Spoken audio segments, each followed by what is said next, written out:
Welcome, everybody. I hope you're having a great day. Welcome to this podcast. And I'm Heather. And I'm Herbert. And you are in the Random Fandom Zone. That's right. So I am right now working the sound and going to do our best to shoot this in camera and whatnot. So let's talk a little bit about what this podcast potentially is going to be about. I don't know. It was kind of both of our ideas. I think it was more of your idea, but kind of in the pandemic, we would be talking a lot kind of on the phone, or we even had some Zoom talking, and we thought this would be cool. But I think you were really the one who kind of took the lead. Just fandom stuff. We're both kind of geeky and nerdy and really into our shows that we like and enjoy and our fandoms. And we just thought it would be fun to kind of talk together and see if anybody liked to join in. Well, we have a lot of streaming services we watched over the last 2 years of the pandemic, even before that. We were geeks even before that, way before that. So, and again, we may talk about things that we've actually seen. Some things that like X-Files, of course, is a really big fandom for you. And Buffy's another one, right? Which you could catch some episodes. Yeah, like if there's a specific episode we want to talk. I watched ones, and again, like Babylon 5, I went through the 5 years cycle for that, and I know I binged it and no Babylon 5. Oh, I'm sorry, no, I'm working on Babylon 5. I'm on like episode 8, and it's a job. I am earning Babylon 5.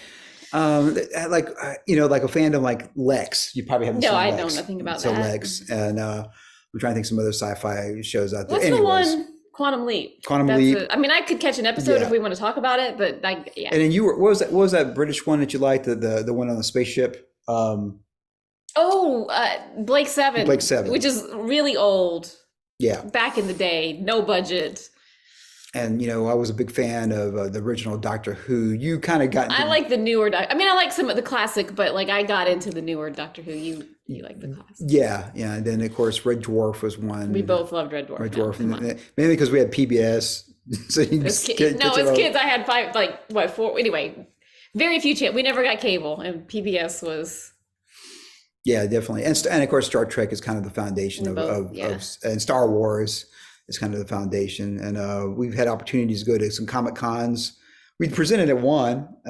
Maybe we can do that. One of our episodes could be like some of the stuff that we had presented at that Comic Con. Yeah, and those have changed over the last couple of years. Well, and they changed mostly because of the pandemic. Well, I mean, even before the pandemic, every week somewhere in Texas was a Comic Con. There's no way you could afford to go to all of them, and we can kind of talk about how that, is it actually a racket to pay for photos and autographs? And, well, of course it is. That's a given. The last 2 Comic Cons I went to, one was last year in Shreveport, and the other one was in Comicpalooza a couple of weeks ago. Alice Cooper's there. Now that's cool. He's a rock star, but I'm thinking, why is he there? This, comic thing, So, and again, it is now pulp culture as well. But I'm just thinking, he still goes. I mean, I saw him, a couple of years before the pandemic happened. So he still goes on tour, so you can still see him and whatnot. Now I got to talk to him at the Shreveport one. The one here, honestly, there wasn't that many people there, so he was like one of the headliners. So you can really get a chance to talk to him. I went to one that Meatloaf was at. He was there as part of the Rocky. A lot of the Rocky people were there. That's why he was there. But his photos and autographs were way more than the Rocky cast people. In fact, I'm sorry if that's why I didn't, get a photo with him or an autograph, just because he was kind of astronomically higher. And I mean, I do like a couple of his songs, the ones that were kind of big that people know, but I'm not so huge into Meatloaf. I was more there kind of just because Rocky. Yeah, and I do understand if you're Luke Skywalker, you're Mark Hamill, and I didn't get him. He's way. I don't remember if it was 500 or 350 or something. If you know the Comic-Con scene, his autograph and pictures are way more than Carrie's used to be, or than all the other people's used to be, and his lines were short. Yeah, that's why I didn't get a Mark Hamill, because it was just I was like, yeah, and he was 2 times and even over 2 times as much. I understand, because if he had. If it was $100, it'd be a line all the way through. And even $100 is a lot for literally 5 seconds of time.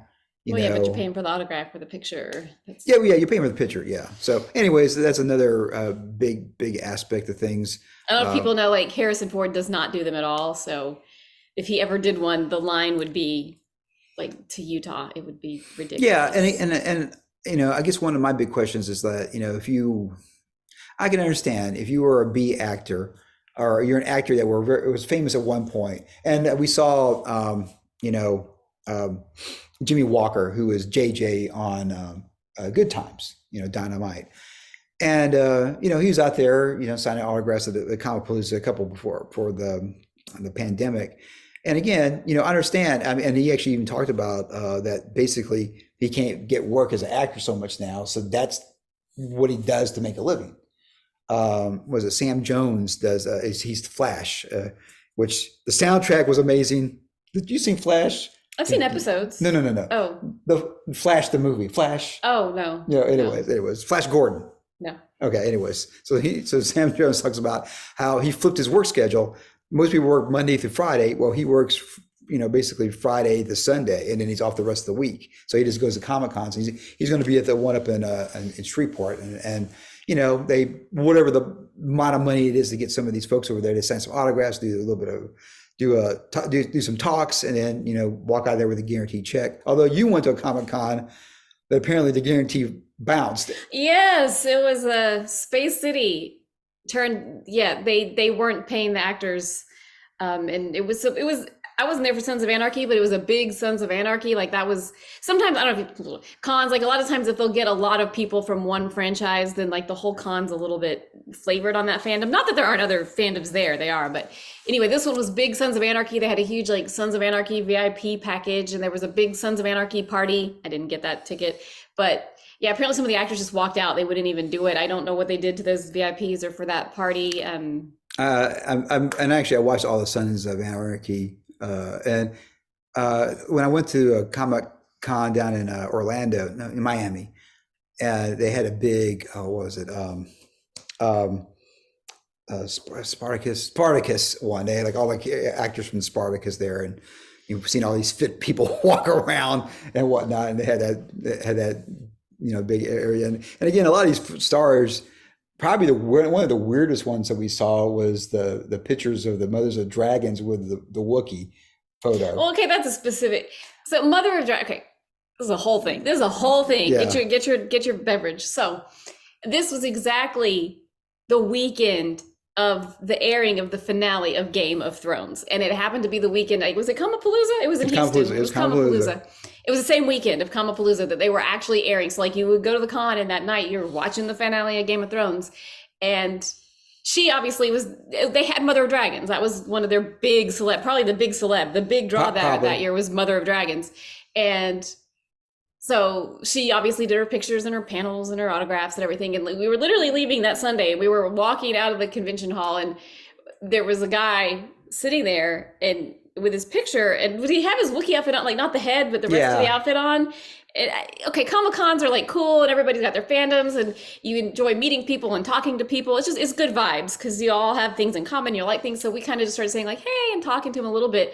And he showed us his picture, and it was with Mother of Dragons, and he was completely in the Wookiee costume, like the head. It could have been anybody in that Wookiee costume. It could have been the Wookiee. It was a great Wookiee costume. It looked legit, but he paid all of that money, which again, this was when Mother of Dragons was at a premium, like super high price, way more than other actors were getting for pictures. 400? I don't know, it may be 253. I don't remember what it was, but it was a lot. He paid for at least 200 to pay for a picture with her, and then him dressed as a Wookiee. So anyway, we found that amusing. I know. And she wasn't solo, so I mean, you think she saw some Wookiees in her time, but I guess she's in that franchise too, since she had all these security and all this as well. No, this was the first. Sorry. Anyway, this was the first time I had ever seen at a con.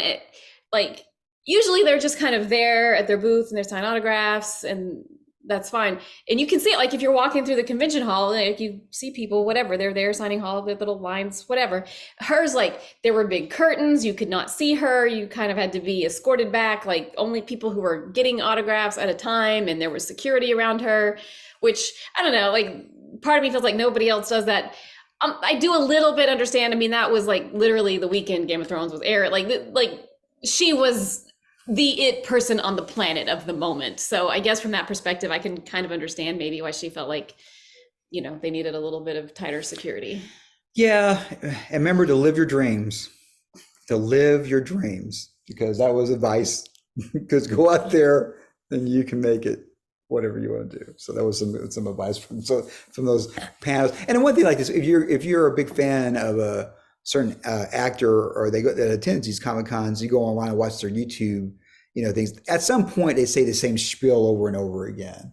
A lot of times, and there's only so many ways you can ask somebody a question about things. And sometimes I'll say don't record, and I'm not saying every panel from a convention is going to be online, but there's plenty of, so if you have a celebrity you like and you want to look up their convention panels, you'll probably find something if they're somebody who does conventions. So you will, they'll get a lot of the same answers, a lot of the same questions. Carrie Fisher used to say, I'm not taking questions. You're not going to ask me anything new. So it's just, you're going to listen. I'm going to talk. That's how it's going down. She was really hilarious. You really were in Star Wars. Yes, I was in Star Wars. I mean, at some point, and I can understand just cut through these cringeworthy questions, and probably the most cringeworthy. It's actually kind of notorious at the Star Trek convention in Vegas, and was it James Tiberius Picard? It was James Patrick James Tiberius. Yes. Patrick James Tiberius Kirk. Patrick James. And not only one time did this person announce their every panel through the day, you could sit in the room and in the main hall, the main panel room, everyone, when they would bring out whoever was new and start their panel, the first question, because she had it for special permission that she always had the first question every time. And what was it, 2,000 in the room all? This was the Vegas convention. I don't even know. The Vegas Star Trek. Was it 5,000 people? Anyways, this was a big one. Grown, And again, a long time ago, I had a friend.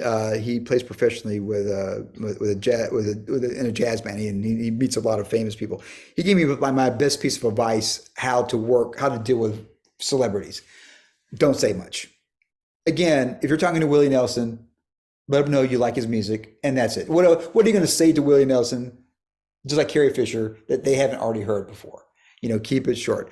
I was at actually, it was a Nacogdoches Film Festival where George R. R. Martin was there, and some person compared their writing to his writing.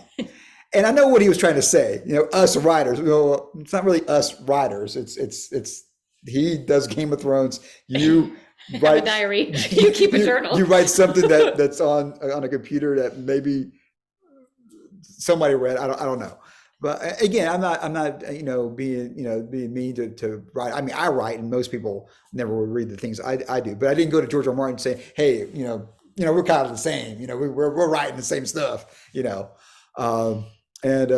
Fortunately, that was only 3 or 4 of us saw that, so it wasn't as cringeworthy as 5,000 people at a Star Trek convention. If you were there at that convention with Patrick James Tiberius Kirk, please let us. If you were there, tell us was it as cringy as we're suggesting it was? And it's still online. And also, they made a few memes. I saw a couple memes on the boards. If you were there, it was a Batman slapping Robin meme and says, "I want to introduce you to my son James Tiberius," and then Batman slaps Robin. That famous meme there. So anyway, so Comic Cons are cool. So let's kind of just, I guess, dive into, I don't know, maybe the earliest fandom that we're kind of, were exposed to. I guess Next Generation, Star Trek Next Generation, probably for you was one of the bigger fandoms when you were growing up. Yes. And I probably watched some TOS but as a little kid, but that would have just been sort of episodic. I would say Next Gen. So we happened to go to a Star Trek convention where they had basically all the bridge crew except for Riker, because he was directing, I think, Discovery or something like that. So the whole bridge crew, and they were hoping for him to be there. So we even got to see Q there and Tasha Yar there. So Wesley wasn't there. No, he wasn't there. I think Wesley wasn't there. Wesley wasn't there. He should have been. He should have been. I'm not one of these Wesley Crusher, people that don't like him or hate him or whatever. I don't think he was treated very fairly. he was a kid, and Still, I think he. no, he wasn't. Yeah, I was saying he wasn't because he was. I mean, he's a kid. You shouldn't treat him bad at all. Yeah, no, I And think they kind of did. yeah, personally, they shouldn't have done that. and not that I know anybody involved in it, but I just yeah. But it was funny. Marina Troy was saying that I'll never get paid from Paramount again. Then Picard comes, And she did. and I won't dive into too much. You haven't watched Picard. Did you watch the first episode? I watched the first one or like, maybe two. And I watched them all because I know Marina was in it. I had to watch it all, and she gets a bit on there, and apparently the first two seasons of the non-bridge crew, the third season they're going to have the bridge crew on there as they should have had from the beginning because no one cares about whoever else is that. We want to see Worf. We want to see. Anyway, so no one cares about Seven. I mean, okay, people care about Seven of Nine, but not in a Star Trek: The Next Generation context. No. I mean, excellent actor, but it just and not her franchise. We can talk a lot about Discovery and Picard and kind of this new boot of Star Trek. But anyways, we'll go back to the Next Generation, and that's the one that loves. When we talk about the Orville, obviously a homage in a lot of ways. Seth MacFarlane's obviously a big Star Trek fan. A lot of the vibe of Next Gen, very these morality plays in some aspects, and that's the part of Trek I really enjoyed a great deal. Let's just talk about we'll make it sort of easy. Pick one of the episodes of Star Trek Next Generation that you think is one of the best ones that you like. There's a lot. There's a lot. If you need to think for a minute, I can start off. I got one that's always in mind. Okay. There's two of them I really like, and they're both similar. They're not similar. One is Drumhead, which is basically a play, and Drumhead's the one. They have the half Romulan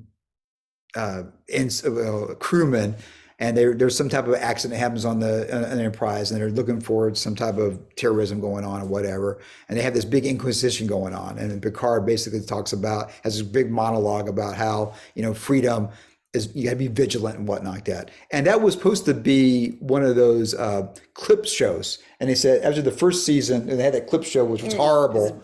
Possibly. Well, it's in the running for worst episode. I'm not saying it is but it is in the running. It's probably in the top 5. It's a clip show, so which doesn't work in a Star Trek. No, they never had a clip show on the original series, and they haven't had a clip show since. Well, anyway. So they had no budget, so they basically had to make a bottle episode where they basically going to use all the areas on the ship, and it turned out to be a great acting vehicle. There was, I think, Worf beat up one other Klingon for a little bit, but that was the only action in it. There was no major explosions going on, and it's just good acting. And Worf. Well, you mean Drumhead was? Yeah, Drumhead. You're not talking about the clip. I'm sorry. Yes, Drumhead was really. It was cool. a bottle episode. Worf beats up the other Klingon for half a second. That's about the only violence in there, any type of action going on there. And then basically Picard's talking to Worf, who went along with the Inquisitor, and basically say vigilance and all that. So that's a really good episode. And there's other ones, but that is the Trek. And I think that's what a lot of the new Trek they don't understand is that explosions, the special effects. We don't need those. Two people talking about with some dialogue that's interesting and riveting, thought-provoking. That's what Star Trek is. It's not about making Star Trek Star Wars. So, did you get a chance to think of one? Yes. Although it's tough. I will take the higher road. I will go with The Inner Light, which in a lot of ways, I like it. My problem with it is it's not so Star Trek-y to me, but it's still a great episode, beautifully written, beautifully acted. And it's an episode that they kind of do have a little bit of effect in the future. In moments they hint to it again, which is not something they do a whole lot in Star Trek. A lot of times it's just like, this is an episode, and then they're picaresque. They're not necessarily an arc, but they do hint to Inner Light later on. Particularly, I think Picard has said, I didn't realize not having a family was disappointing in my life. And I think it's hard for a one episode that's so not part of the series, and so Picard in this other life, and to take one episode and make us care and do that well and really give him this life that we buy into and care about, I think is really challenging. And I think that episode really works.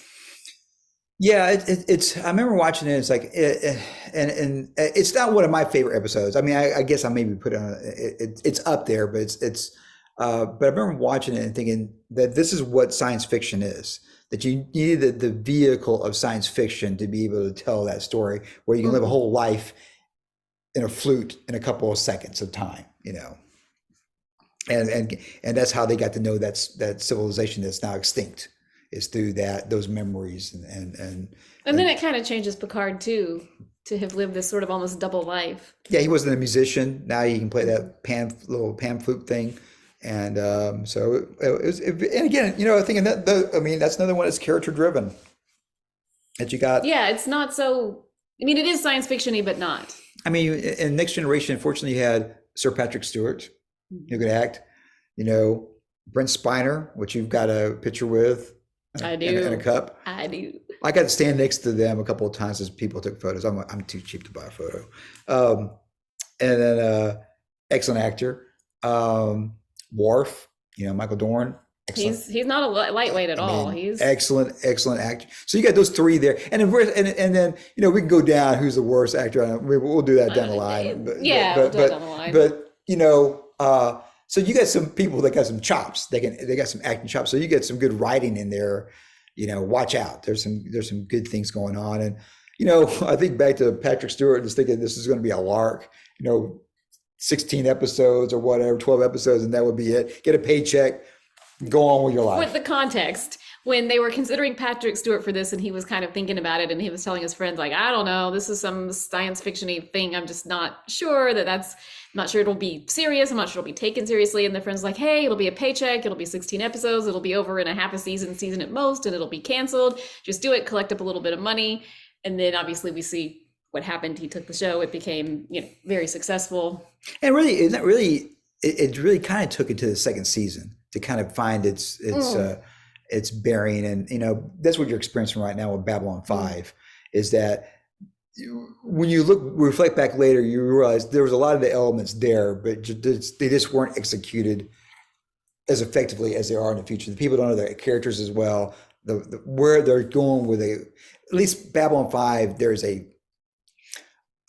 vision for that story. There's an arc that's there. We'll see. I will see. I think that's one reason why DS9, a lot of folks like that, because there is arc. I don't know if they actually started with that arc. I think that came a little bit later on, but when I got to talk to Nog, right? Rom. Okay, now we're in DS9, so Well, we changed to DS9. Rom at a Star Trek convention, Quark's brother, and I asked, did you all have did you know that you were going to become the Grand Negus? And he said, no, not at all.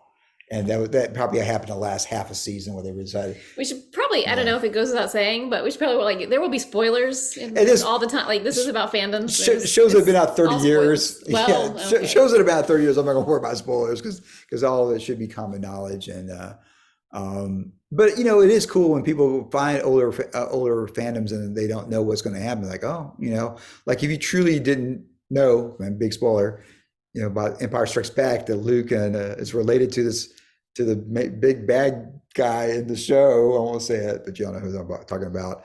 I was there in the movie theater and like, wow, like I didn't see that coming.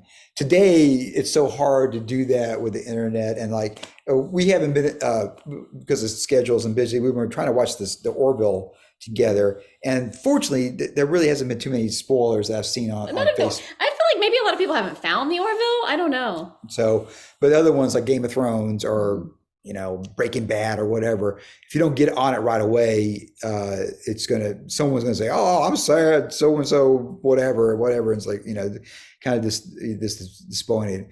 I remember this as kind of the beginnings of the internet when, how was it? Star Trek Generations. And somehow someone leaked the script before it came out. And this is kind of like the beginnings. This is still dial-up internet. And so I found it and I read the scene where the Enterprise crashes and what Data says. And then when I see them thinking, and from that point on, I don't watch, if it's something I care about, I don't watch the trailer. I don't want to know anything. I'm a complete blackout on Star Wars or superhero shows or whatever, something that I care about or want to just go in there and have a fresh mind. No, me too. And some people get really into trailers and they want, oh, where's the new trailer? And they got this trailer. And I'm like, I don't want to see any trailers. I want to go to, just fresh mind, blank slate. I don't want to be aware of anything that could happen or.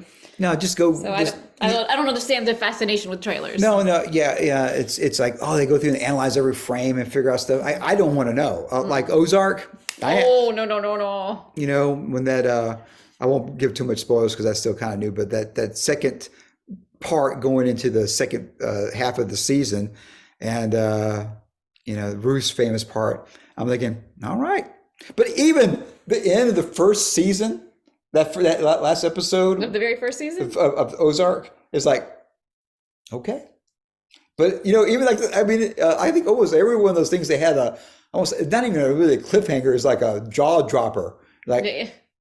Okay, that I wasn't expecting that. Okay, all right. Yeah, I don't know if I'd quite call them cliffhangers, but jaw droppers. Which was the big jaw dropper? You watch it and then the last 15 seconds, which number of season was that? Was it 2 or 3? Was it 3? Was it, no, it was the one before this one, whatever that number is. Okay, whatever that number is. Anyway, it was like. It was like, okay. Okay. Wasn't expecting that at all. And Battlestar did that a little bit, like when they were on the planet, then they fast forward a year or two. I always, in Battlestar, I thought that weird sojourn on the planet and back was kind of weird and almost pointless. Like you could take the whole part on the planet out of Battlestar Galactica and still have Battlestar Galactica. At the time though, they went there to the presidential election, and then Baltar wins, and then they do a match cut of him looking down, and he looks back up, and 2 years has gone by or whatever, some time period went by, and I'm thinking, oh, they did a jump cut, they did a time jump. Okay, wow. I was like, wasn't expecting that at all, and apparently, because I used to listen to their podcasts to learn how to make films, and I would listen to the podcast with Breaking Bad also because or Better Call Saul also. Because I guess the podcast for Better Call Saul, because Breaking Bad didn't do it at the time, and learn about some of the things that I don't know, because I do independent stuff. But it's interesting to hear that particular on Battlestar Galactica, when they built those camps. Apparently, it's nothing. If you go look at it for real, you wouldn't see anything. The way they've angled the shots makes it look like it's way more crowded and busy than it actually was, and that's just the magic of making movies and knowing what you're doing, and so forth. And I think that's one of the things today with these streaming services, that we have a lot of content that we probably never would see with the big 3 TV networks. Oh yeah, no, fully. And it's opened up, I feel like, weirdly, a lot of jobs for whether it's actors or behind the scenes, or if you're in that kind of entertainment, whether you're with the videos or sound, or you're actually an actor. I think it's opened up a lot of. What was it? The Good Life in the 70s had, was it 6 episodes per season? Yeah, it was like 6. And Faulty Towers was like 6 or 8. I don't know if they had some that had maybe 8, but yeah. Yeah, so the British had it right. Make 6 Red Dwarf, 6 quality episodes, 8 episodes, and then call it a day. 26 episodes of Battlestar Galactica is a grind. If they did Battlestar Galactica today, they probably would do 10 episodes or 13 episodes, and they would be better. Yeah, and they would be more streamlined to whatever the story would be.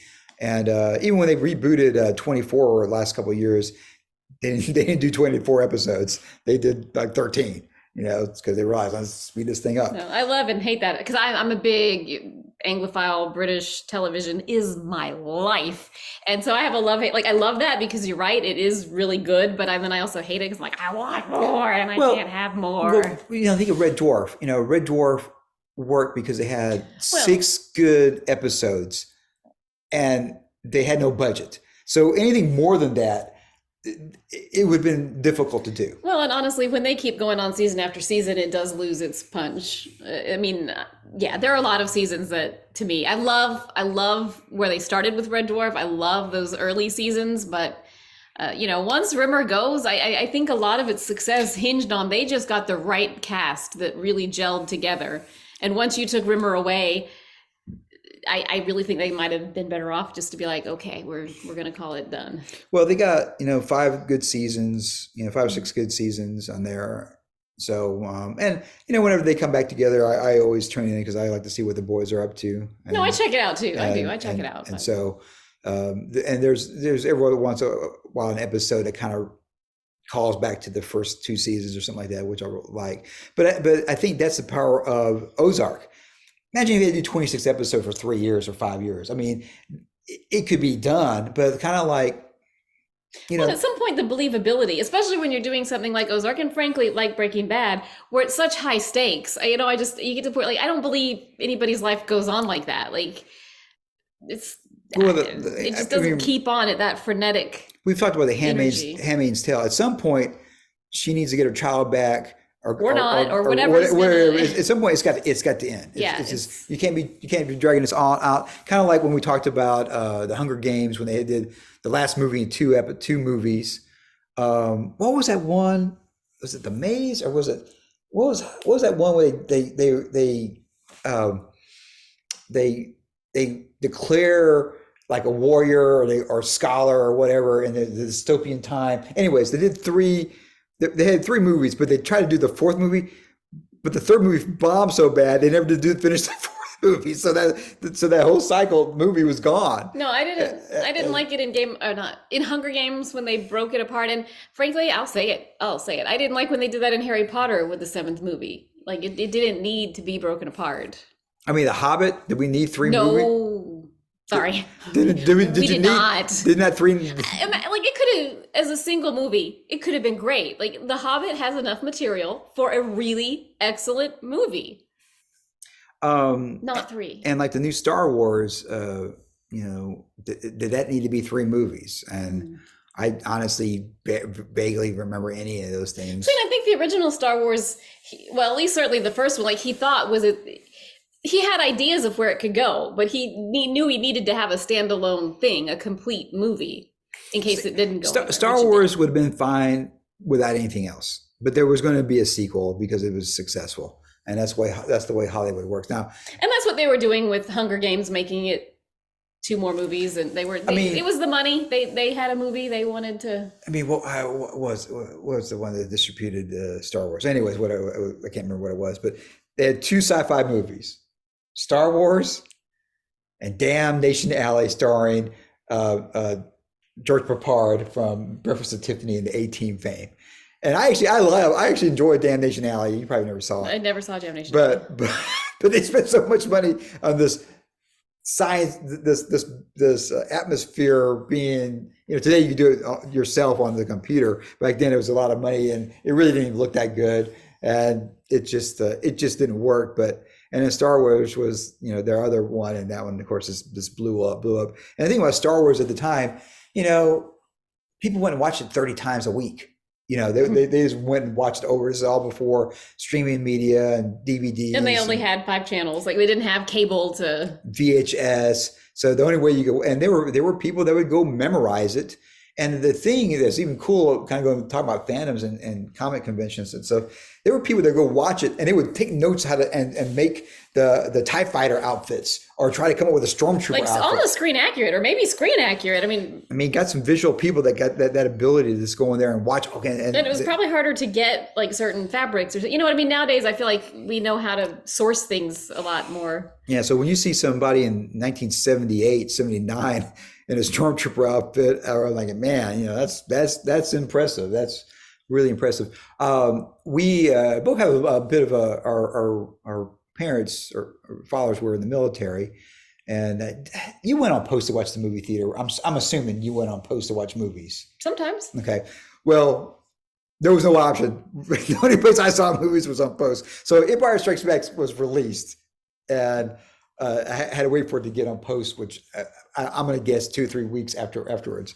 So somebody had a Darth Vader outfit, and they walked around, and everybody, everybody went crazy. And I bought 2 posters of that. That's the famous poster of Darth Vader with 2 lightsabers and everybody else in the background. And I think I bought it for like $1. I can't remember. I bought two of them. I don't know why I bought two of them, but one hung in my room forever. I think I still got the other one that's rolled up, but of course they've remade those a bazillion times already and whatnot. But yeah, so that was, and I think popcorn was 40 cents back on the Air Force base. I was on Air Force bases. You were on Army bases. I mean, post. So there's an Air Force base and Army post. So there's not an Army base. It's a post. So anyways, I'll share a crazy story because we lived on Air Force bases. They had the marquee real high up. For some reason, they decided to bring the marquee down where you could move stuff around. I see where this is going. That particular week, Uncle Buck, I don't even say anymore, Uncle Buck was an arm's distance of some of the people I'd walk around with. And at the end, it no longer said Buck. It said something else. And there was quite humorous. And of course, no one had any phones or walked around with cameras. So there's no evidence of that other than my brain. And I might be the only one that remembered that out of that group that that happened to be there. And I don't know how long it was there, but I'm sure there was a lot of laughter. Because back at that point, it may be weird now to think about, but in the 80s and 90s, if you heard certain cuss words, it was like shocking. Like you look around, like what's wrong? Today, I mean, we went out to eat today. I was hearing some cuss words just left and right at the buffet and whatnot. So, but back then it was that word that rhymes with buck would have been like scandalous to see on the marquee. I'm trying to think. I don't think I thought for some reason they moved the marquee back up higher. I wonder why. But I'm not 100% sure. But yeah, that was definitely some fun times and everything. Well, I think that was a pretty good cast here. I want to thank everybody for watching this. And again, if you have friends that like this type of podcast content, there's a lot of other things that we can do as well. I'm not gonna say we're testing the waters, but we're kind of just seeing how the workflow works, and we're figuring things out as well. I wish I could say right now what day it would be released or when or how often it will be. I would be shocked if it was at least one episode roughly a week, so 4 episodes a month. Which they may be on Zoom.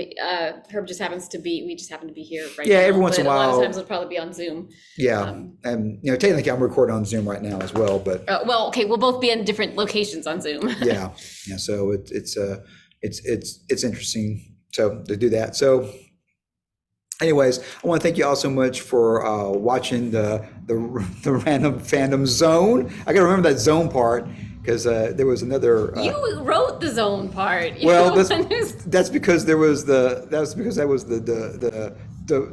domain for it, So anyway, so well, I hope you all have a good rest of the day. You all, let me see if I can get this music working right. And we'll end with some closing music. So for the Random Fandom Zone, thank you for watching. And I'm Heather. And I'm Herbert. And we'll see you next time on the Random Fandom